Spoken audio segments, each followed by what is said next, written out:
Hitler's Nazi cult was built on the myth of racial purity. Family background was critical. The Führer's followers had to prove they came from solid German stock.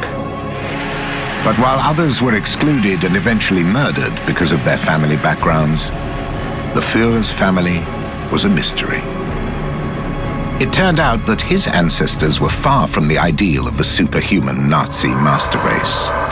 Hitler himself declared, "These people cannot know who I am. They cannot know where I come from and what family I descend from."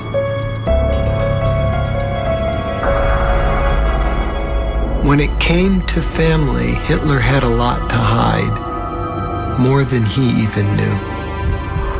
Hitler's half-brother Alois was a bigamist. His sister Paula was engaged to a mass murderer. His niece took her own life. A distant cousin was murdered by his henchmen. One nephew was sacrificed on the savage Eastern Front. Another declared war on him. I hope to take an active part in the liquidation of this man, my uncle, who has unleashed such misery upon the world. By Nazi standards, Hitler's family tree had suspect roots. The dictator systematically covered up his ancestry. Even today, very little is known about his immediate relatives. While much information has been suppressed or lost over time, historians are piecing together intriguing details. The dictator, obsessed by racial purity and superior breeding, was himself the product of a dubious, dysfunctional background. When you start looking at the family history, it really is quite remarkable how much there was that could be unpacked. And I think the only way he could deal with this was to put a lid on top of all of it and keep it hidden from public. The Führer may have hidden his family secrets from the public, but it seems that even Hitler's past wasn't immune from the probing tentacles of the Nazi secret police. In January 1944, his private secretary, Martin Bormann, received an explosive document from SS chief Heinrich Himmler. It was a secret file about the Führer's relatives. Himmler had ordered the Gestapo to get to the bottom of rumors that Hitler had relatives in Graz, in Austria. Nazi agents found some of the Führer's relatives and described them as half-wits and the insane. It was an outrageous allegation.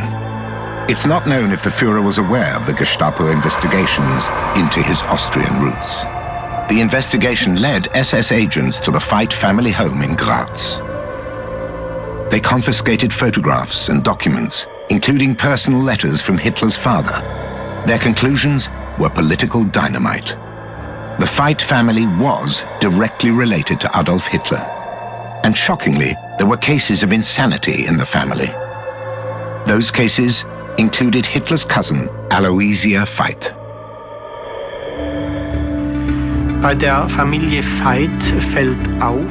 What becomes apparent about the Veit family is that the siblings also showed signs of mental illness. This family had problems. And if you look further back, there are more signs of psychiatric abnormalities among their ancestors. It begs the question if there was a genetic tendency towards psychiatric illnesses in Adolf Hitler's family.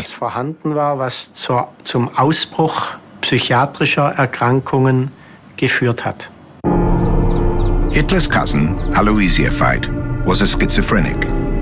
She was locked away in a mental institution for many years, until she became one of the tens of thousands of disabled and mentally ill people the Nazis deemed unworthy of life. Like many of them, she was sent to the Hartheim institution. Hartheim was one of the facilities, one of the so-called clinics, to which children, later adults, were transported in grey buses, having been selected by panels of doctors and social workers and psychiatrists, people who were deemed life unworthy of life, people who couldn't function, who couldn't perform useful tasks, they could not work. And on that basis, it was decided to murder them. It was called euthanasia. Hitler's schizophrenic cousin, Aloysia Veit, was murdered in the Hartheim gas chamber in December 1940. But there was another critical question hanging over Hitler's family that couldn't be eradicated in the gas chamber. Ich kann das deutsche Volk bitten, dass es niemals auf diese dummen, blöden und schwinghaften Phrasen dieser internationalen Weltjuden eingeht. As the Nazis emerged from obscurity in the 1920s, Hitler's political opponents began to question his family origins, particularly on his father's side. Rumors circulated that Hitler had Jewish blood. Of course, this would be dynamite for the man who so hated the Jews to have Jewish blood. This would sort of wreck his whole policy of anti-Semitism.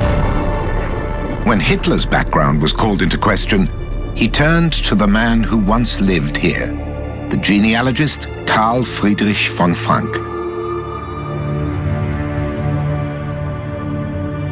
Frank reconstructed Hitler's family tree going back several centuries. Hitler was satisfied and allowed it to be published. He wrote to Frank saying, "As far as my sister and I can tell, this is quite correct." But the genealogist made a critical error, including the name Salomon by mistake. Hitler's opponents seized on the Jewish-sounding name. Newspapers splashed lurid stories about Hitler's possible Jewish roots. Jewish gravestones were shown with surnames similar to Hitler. And it turned out that the name Hitler was popular among the Jewish population of one part of Poland. Von Frank's family tree did little to stem rumors of Jewish blood in Hitler's family. Frank, in his report, says there might have been a link between his mother when she was a servant in a Jewish house. That was where the link came, but it was never really proved. But it's never gone away. People are still saying maybe there was some Jewish blood in Hitler's background. That's why he worried about it. He worried about it all the way through the time he was Führer. Numerous Jewish Hitlers emigrated to America in the early 20th century. Their names were recorded in the Ellis Island archives of immigrant passenger lists.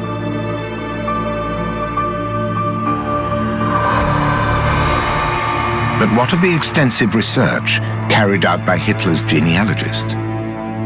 The most comprehensive documents about Adolf Hitler's ancestry were hidden after the war, crammed into a sewer pipe in 1945. A few years later, they were stacked away in the corner of a hidden room behind the library shelves of von Frank's stately home. The surviving fragments were painstakingly cleaned and pieced back together in the Bavarian National Library. Historians re-examined the evidence.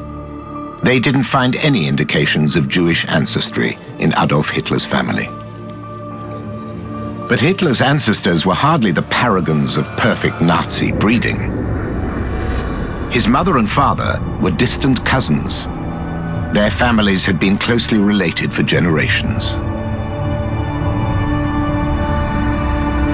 In small villages, there was intermarriage between various parts of the family. This was kind of where people chose their sort of marital partners, especially in small rural villages in Austria or, say, Germany at this time. But for the local priest, Hitler's mother and father were too closely related. They were married only after special dispensation from the Vatican. Their son, Adolf Hitler, was born in 1889. His grandparents lived in the same village of Spital. They shared the same ancestral lineage. It was this family that produced a child responsible for perhaps the most monstrous chapter in human history.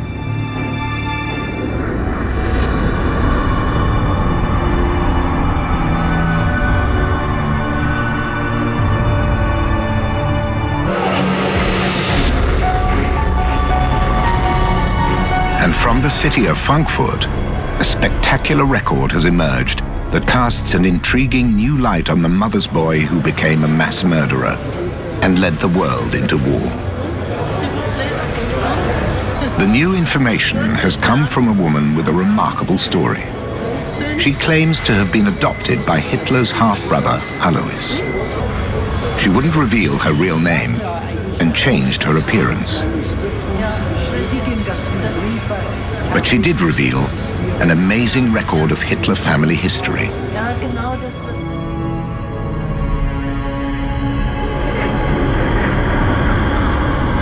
In 1945, Alois Hitler and his wife Hedwig allegedly fled Berlin and made their way to Hamburg. They were allocated living quarters in the port city. Hitler's brother and wife eventually adopted their widowed landlady's daughter. It was this woman who agreed to go before our cameras. We were told that he was Adolf's stepbrother. We caught wind of some of the story, but we were just told never to mention it to outsiders. I always think of him as a slender, grey-haired man with a moustache. It was funny that he had the same moustache as Adolf. But for Alois, sharing looks and the name of the Nazi dictator became a burden after the fall of his half-brother's Reich. Alois Hitler changed his surname to Hiller, but he couldn't escape the past when he made the most of being half-brother to the almighty Führer.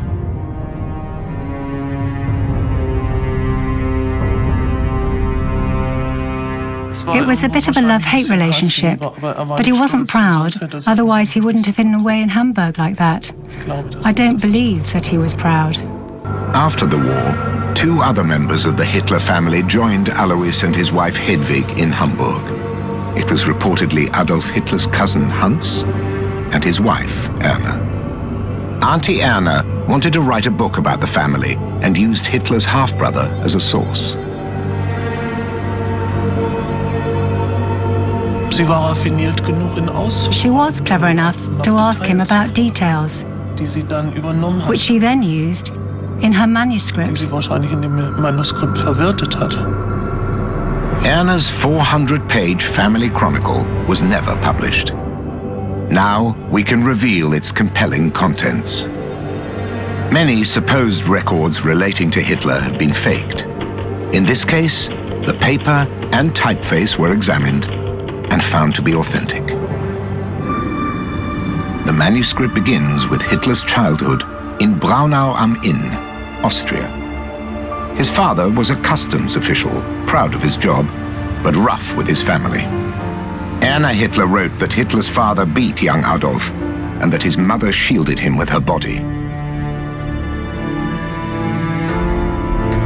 The future dictator developed a close bond with his mother. He was very close to her. He was actually a classic mummy's boy. He didn't like his father. His father was very stern towards him and beat him, and he went for refuge with his mother. His father collapsed over a usual morning glass of wine in a pub in 1903. His mother, Clara, died of cancer 4 years later.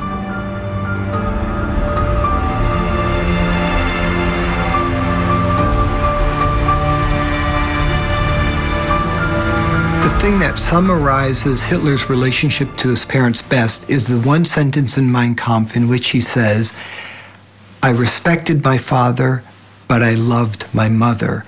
In fact, the word respect is the key element there, because that is what ultimately shaped Adolf Hitler's character and made him who he was. Like his father, Hitler became intimate with his relatives, with tragic consequences. Hitler rented a holiday villa on the Obersalzberg near the picture postcard spa town of Berchtesgaden. His half-sister Angela looked after the household and brought her daughter Gaily with her. It was a fateful decision. Uncle Adolf was taken with his young niece. This was certainly a very strange relationship. I mean, she was his niece. She lived in his house because his sister was his housekeeper.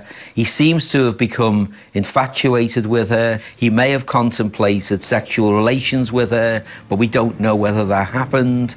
But certainly the relationship was very, very close, very intense. Gaily accompanied her Uncle Adolf on his travels now and then. Those travels included official party events like his rousing speeches at the Berlin Sportpalast. Gailey was impressed with her Uncle Adolf's popularity, but suffered from his controlling behavior. According to his cousin's wife, Erna, he constricted her personal life. She didn't know how to get out of it. She didn't even trust her own mother. She moved into Hitler's upmarket Munich apartment, but it was a gilded cage. Seriously depressed, she called Hitler a monster. No one can imagine what he demands of me. In September 1931, Gailey was found dead in her uncle's apartment. It seemed she had shot herself with his pistol. I think we can rule out murder because Hitler had gone to give a speech in Hamburg the day before and certainly was in Hamburg at the time that she killed herself. So I think we can rule that out. But I think that the pressure that he was putting on her, the possessiveness towards her, there's no question that that was a factor in her suicide. Hitler managed to avoid any serious political scandal. Gailey's mother remained loyal to her half-brother. As Hitler became more powerful, he spent more time at the former holiday home that would become his headquarters in the Bavarian Alpine region of the Obersalzberg. Crowds of admirers and Nazi followers flocked to the area. Fences were erected around the so-called Führer territory. Neighbors, like innkeeper Karl Schuster, didn't like the sudden influx of Nazi stormtroopers. But it was a dispute he couldn't win. Hitler's half-sister turned to Adolf's chief secretary, Martin Bormann. The innkeeper was sent to the Dachau concentration camp.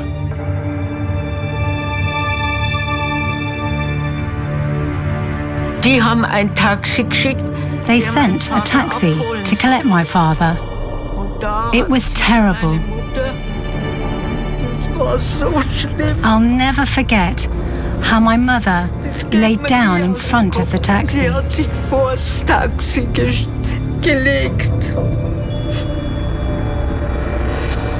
Resistance was futile. After 3 weeks in Dachau, the innkeeper was forced to sell his hotel and leave. Angela Raubel personally oversaw the eviction. Angela wasn't the only one to take advantage of Adolf's power. Hitler's half-brother, Alois, was a bigamist. His first marriage to Irish woman Bridget Dowling produced a son, William Patrick Hitler.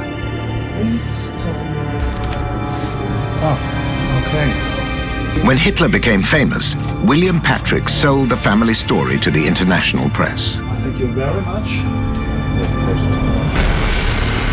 A furious Hitler called him an obnoxious relative, my loathsome nephew.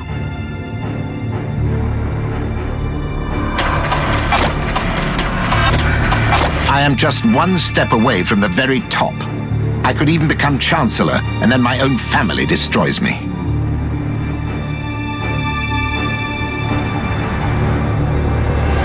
Despite the potentially damaging stories spread by his loathsome nephew, Hitler became chancellor in 1933. His obnoxious relatives soon made the most of his uncle's newfound power. Here's this nephew named Willy Hitler living in London. His uncle becomes Chancellor of Germany. Within months, Willy shows up in Berlin, basically playing off the Hitler name. William Patrick Hitler was a scoundrel. He was an opportunist. He exploited his name, his tenuous connections with Hitler for profit. In London, the surname Hitler was a hindrance. But in his uncle's Reich, William Patrick put it to his advantage. I got to know him as William Patrick Hitler, and for me, he was called Herr Hitler. That was all. A polite address. I really wouldn't describe him as an intellectual person. He was small-minded, didn't have a very good education, and didn't have a good knowledge base. Despite the trouble he had caused, Hitler helped his nephew get a government job as an accountant. But William Patrick wanted more, and threatened to blackmail his uncle by leaking more damaging stories to the British press.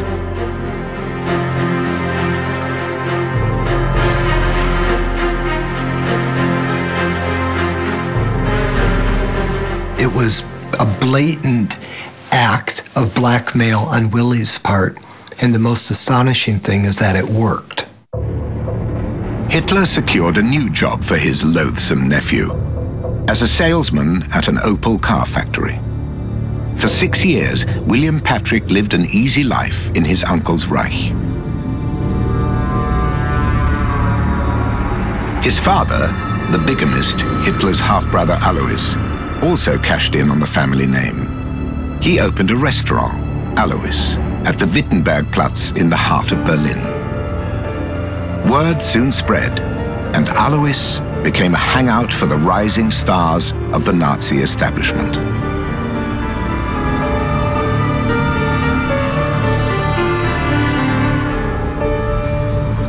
Heil Hitler, Herr Hitler, said guests to the proprietor.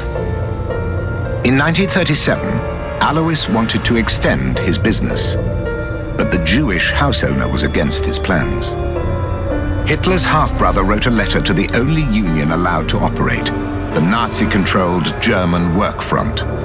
The time of the Jewish ruling powers in house ownership should have found an end. The intimidation worked. The Jewish owner fled into Holland. Alois could extend his restaurant, thanks to the influence he enjoyed as a result of his half-brother Adolf's all-powerful political might.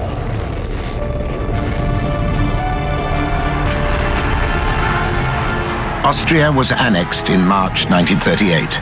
Hitler triumphantly returned to his homeland.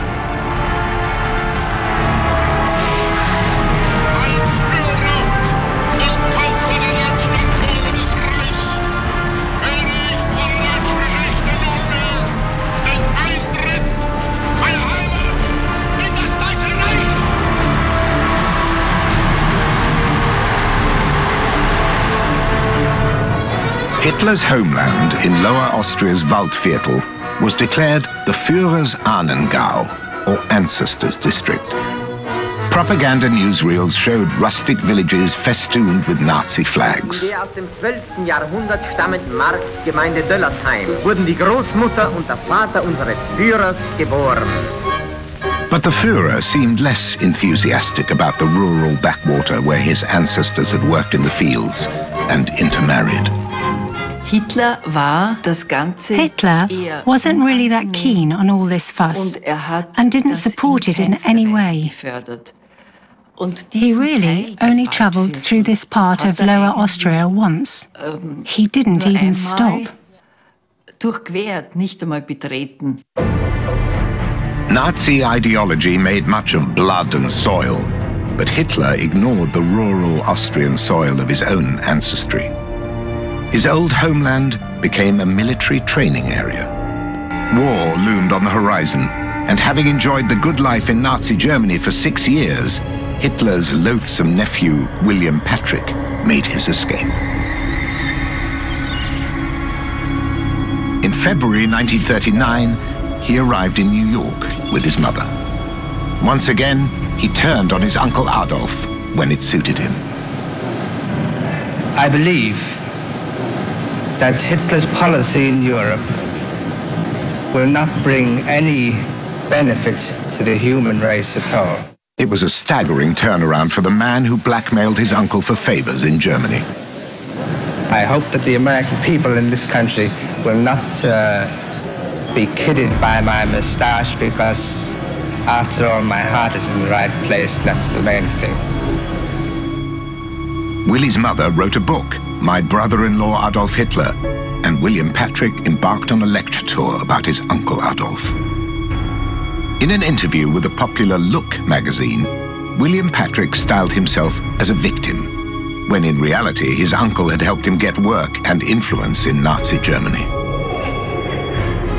At first, there was intense interest in what he had to say, even among American Jews. William Patrick was welcomed into Chicago's well-known Anshe Emet synagogue. He promised insights into the German psyche, but ultimately failed to deliver. People were no longer interested in what Hitler's nephew had to say.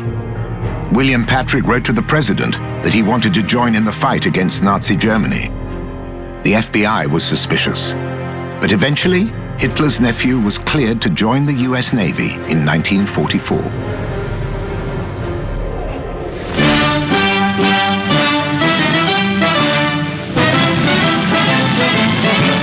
It is Der Fuhrer's nephew, William Patrick Hitler, 32, who came here from England 5 years ago. This will break Uncle Schicklgruber's heart.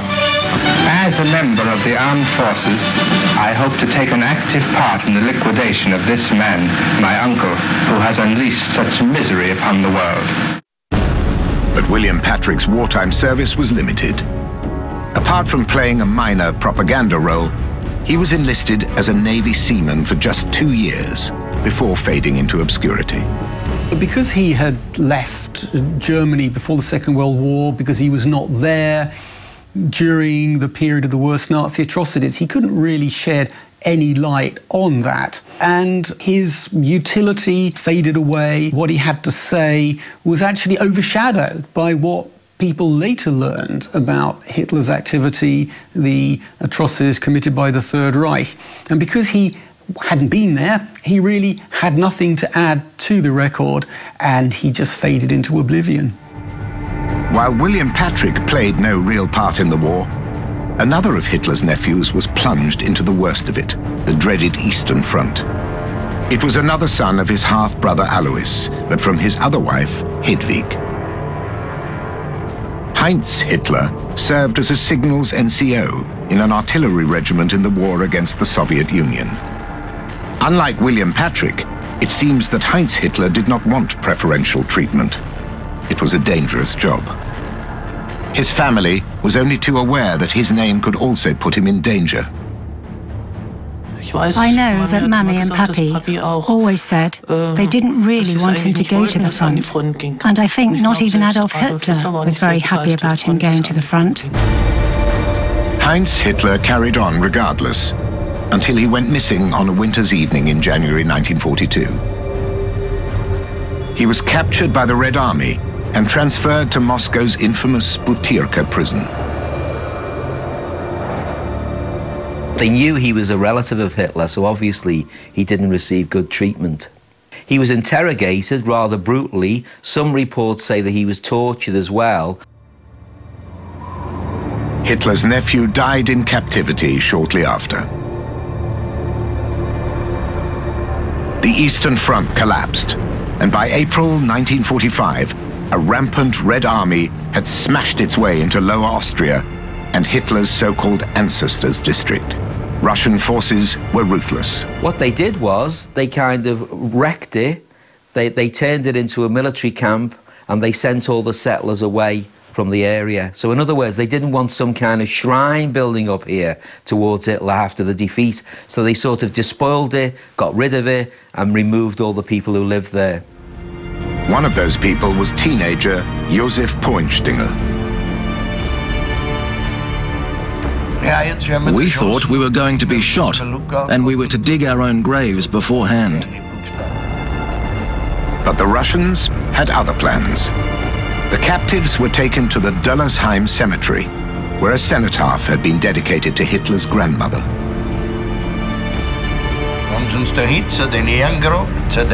They took us to Hitler's grandmother Schicklgruber's cenotaph. Well, we had to get rid of it.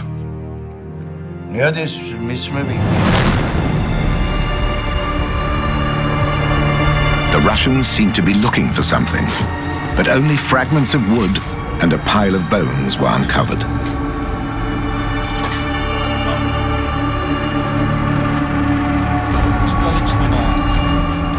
The officers came and searched among the bones again and again, but we didn't know what they wanted.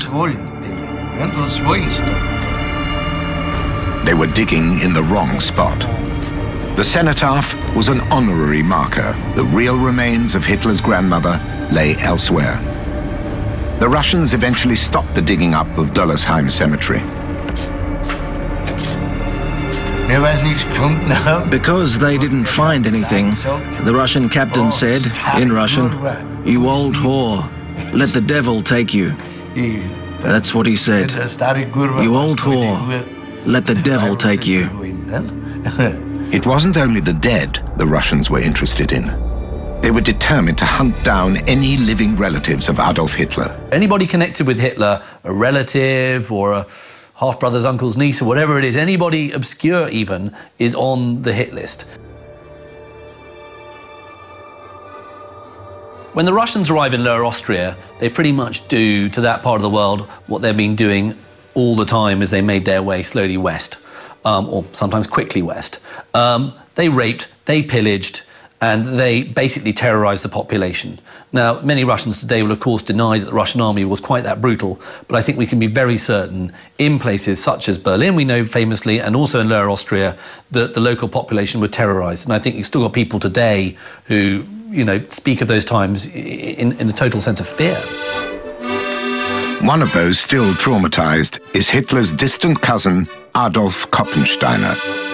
An accordion was one of few childhood comforts left after the Russians arrived on the family farm. My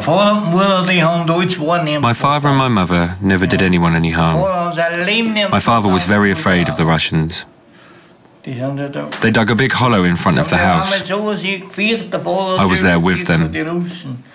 That's where they wanted to hide.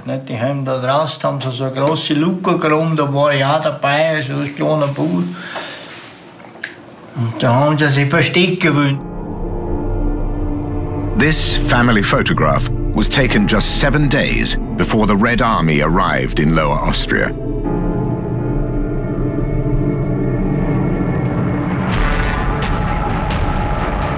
The Russians looted the Koppensteiners' farm, slaughtered the livestock, and took the parents away. The Russians said that my parents just had to give a statement, but we knew they would never come back. He says his father, Ignaz Koppensteiner, and his mother Maria were interrogated until they admitted they were partly to blame for the Second World War. He says they were sentenced to 25 years hard labor, but never came home.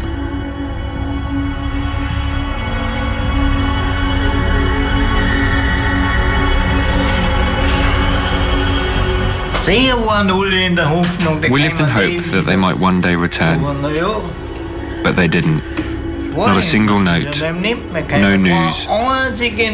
We didn't hear anything.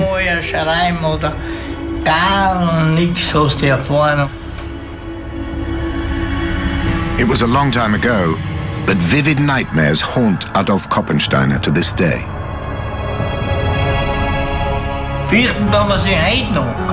To be honest, I still get scared.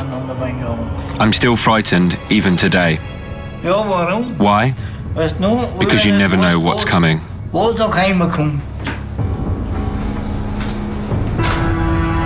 Even a distant relative who played no part in Nazi crimes continues to pay a heavy price for Hitler's war.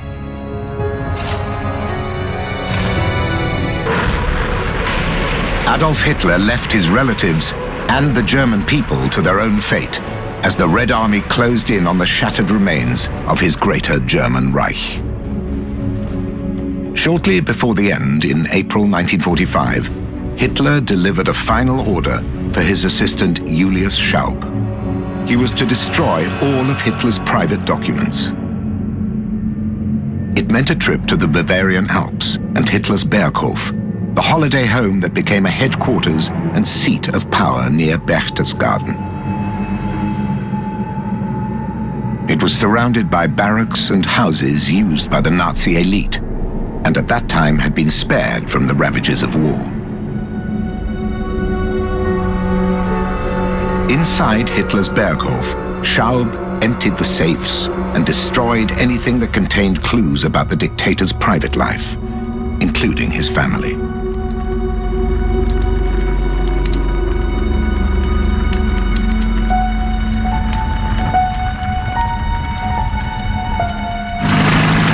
The American 7th Infantry Division was the first to reach Berchtesgaden.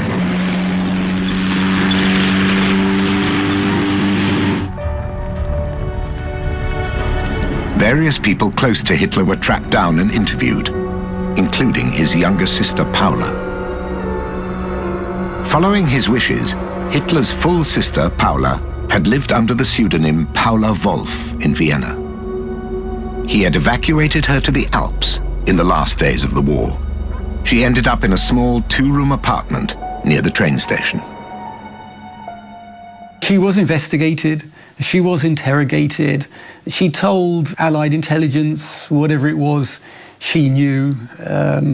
She was a pretty small fry. She bore the name Hitler, she was related to Hitler, but she was not an important figure in the day-to-day operations of the Third Reich. In the late 1950s, American Army press officer Jasper Boone scored a rare interview with Hitler's sister. He was stationed at Hitler's former office in Berchtesgaden. The Nazi eagle, minus the swastika, is still perched over the front door today. Boone offered to introduce Paula to a rare survivor, a veteran of the Great War who had fought with her brother Adolf in return for a meeting. She signed her agreement, Paula Hitler. Hitler's full sister did not express any remorse. She said, it was my brother's idea to do the Autobahn. My brother kept Germany from becoming communist.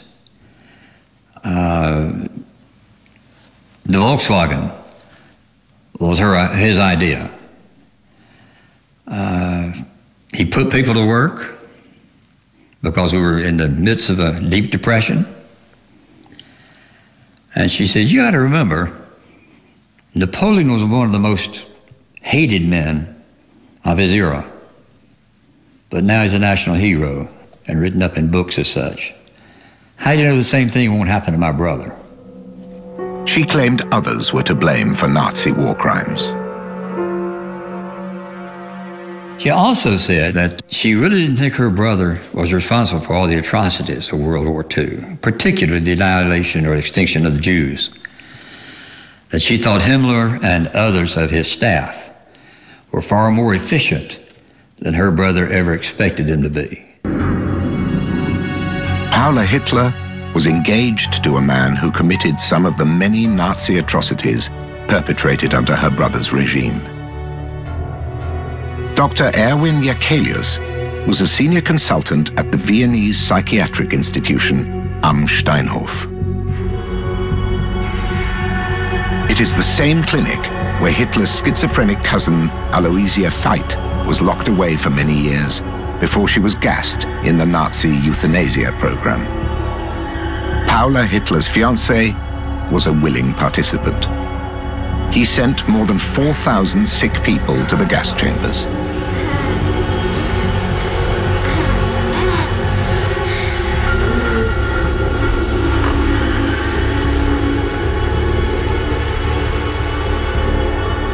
Exactly what Paula knew of these mass killings is a mystery. If she did know about them, it didn't put her off. It was her controlling brother who put a stop to the marriage. Hitler ordered the Gestapo to send Dr. Jekelius to the Eastern Front. He was captured and died in Soviet captivity in 1952.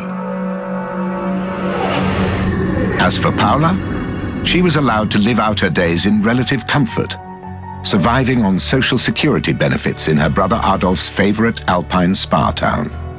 The Nazis had a law, didn't they? The kinship law, which meant if you were arrested, all your family got drawn in as well. So there were many people who would say, well, she shouldn't have been able to live out a quiet life in that way, when many other people went to concentration camps under Hitler's rule. But really, as the US authorities showed, she was a pretty harmless figure, really. She hadn't had the great involvement in any of the crimes of the Third Reich, and so really, do you blame the sort of sister for the crimes of the brother? It's always a difficult one, isn't it?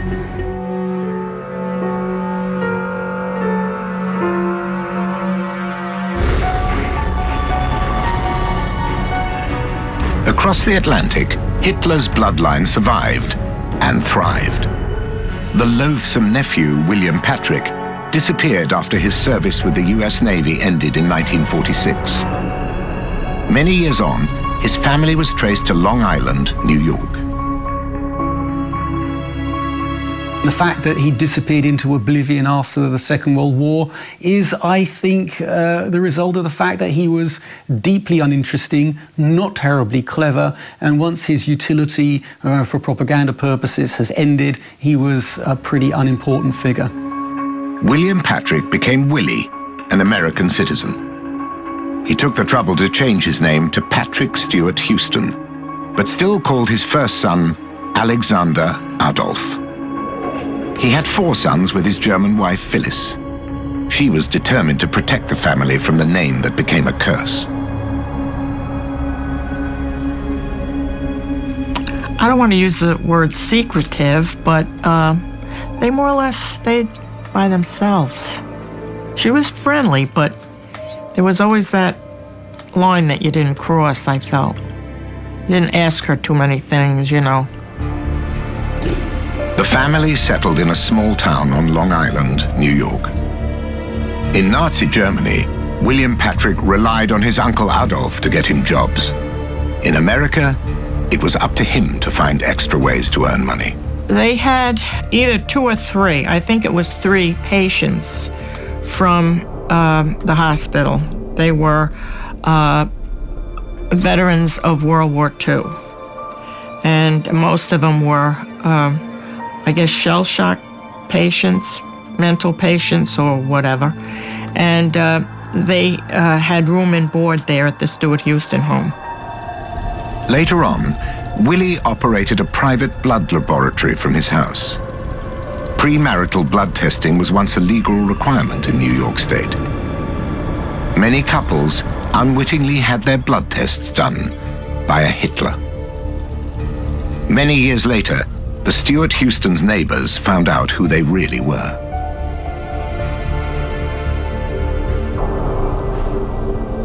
Well, I was pretty shocked, to tell you the truth.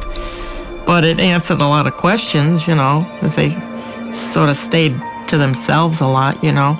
But I felt so sorry, mostly for the children, you know. And it was a secret that they had to keep, and I felt very badly for them. Today, William Patrick Hitler's sons live anonymously in America. 2 of them are landscape gardeners, the 3rd a social worker. They don't have any children. Any attempts to talk to them about the past have failed.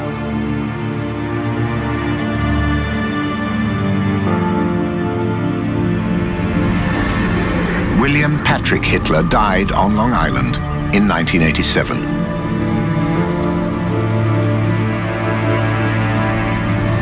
His father, Alois, died in 1956 and was buried together with Hedwig, Erna, and Hans Hitler in Hamburg.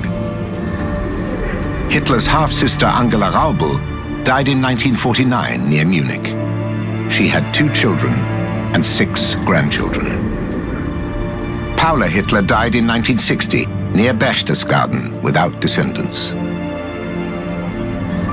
Today, Adolf Hitler's relatives still walk the streets of Long Island, New York, Germany, and Austria. But lawyers block any kind of contact. They don't want to talk about their family history. They're among millions still affected by the murderous reign of their ancestor, perhaps the most notorious criminal in history, Adolf Hitler.